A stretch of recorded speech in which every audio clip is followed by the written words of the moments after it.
He's a 5-time All-Star, 4-time World Champion, 4-time Gold Glove winner, and his number 51 was retired by the New York Yankees, a team he spent all 16 years of his Major League career with. We want to welcome to the Carolina Sports Link, Bernie Williams. Bernie, welcome to Uptown Charlotte. How is life treating old number 51 these days? Wow, man, that sounds like a lifetime ago.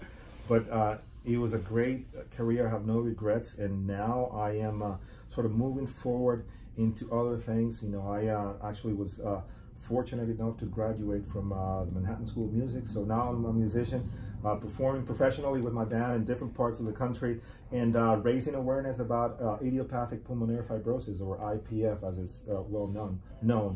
So, you know, I'm kind of a full plate, but I'm glad that I have an opportunity to send this message and bring this message to the Carolinas. All right, let's chat about IPF. It's something that's near and dear to your heart. Your dad was stricken with it. It's a rare disease. A lot of people don't know about it. How'd your dad contract it? What were the symptoms? Can you talk about like how you guys found out about it? Well, it's really interesting that you asked that question, because this is basically at the heart of our campaign. My dad was misdiagnosed for 5 years before he was able to get the right diagnosis from a pulmonologist. IPF is a terminal disease. It's about, you know, on average 3 to 5 years. Once he was diagnosed, we had him for about 3 years before he passed away. You know, the symptoms of IPF are really interesting because they can be confused with other ailments like a COPD or asthma. So it's really, really important that if you find yourself with some of the symptoms that may include a dry, persistent cough, fatigue, or, you know, tiredness when you're doing things that you may take for granted before, like, you know, walking a flight of stairs, going to the beach, or doing something that requires a certain physical, movement. If you find that you find yourself being really tired or fatigued, that might be a symptom of IPF. So we are encouraging people to go to their doctor so they can be referred to a pulmonologist, somebody that can make that determination whether or not you have it, because you certainly don't want it in your life.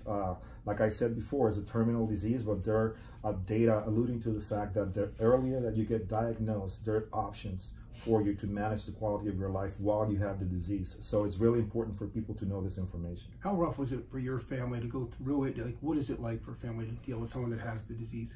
It's really rough, because just imagine feeling like you're drowning, but that feeling doesn't go away. In fact, it gets worse and worse and worse, to the point that you have to get, you know, things to help you breathe, and ultimately you stop breathing, and that's what causes you to die.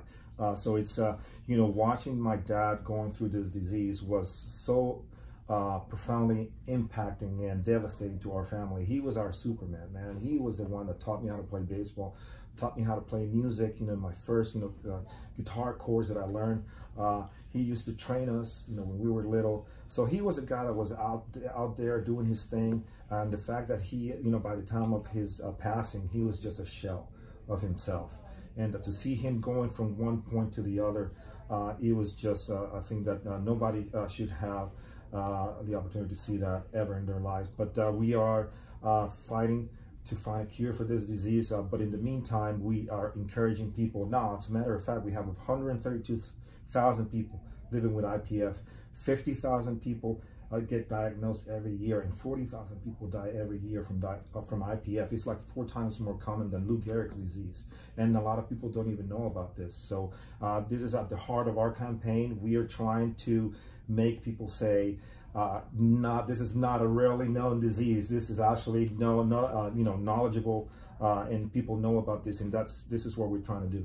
All right, how can the public find out about your campaign and, you know, about the disease in general? Well, mainly through our website. It's called breathlessipf.com. We find you can find there information, about patients. We have doctors, we have caretakers, you know, their experiences about the disease, you should go there.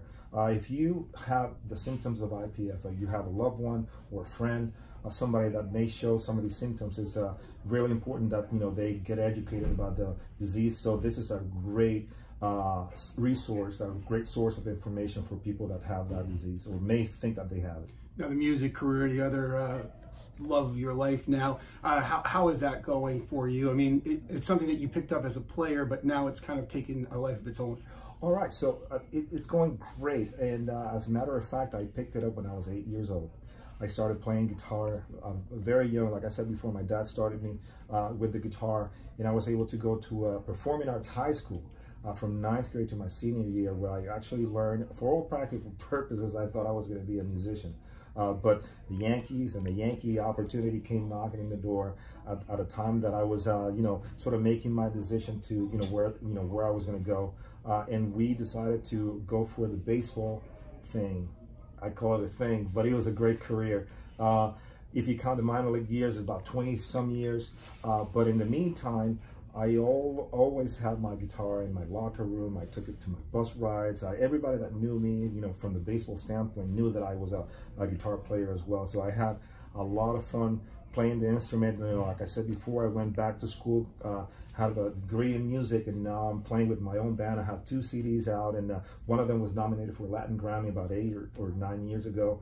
And I'm in the process of recording another one, and you know, it's just been a great process, been a great journey. All right, 2 quick baseball ones. You got a chance to perform for your former teammate Mariano Rivera when he got inducted into the Baseball Hall of Fame in Cooperstown recently. What was that like for you? That was such a fun day. It was probably about the toughest crowd that I've ever played for.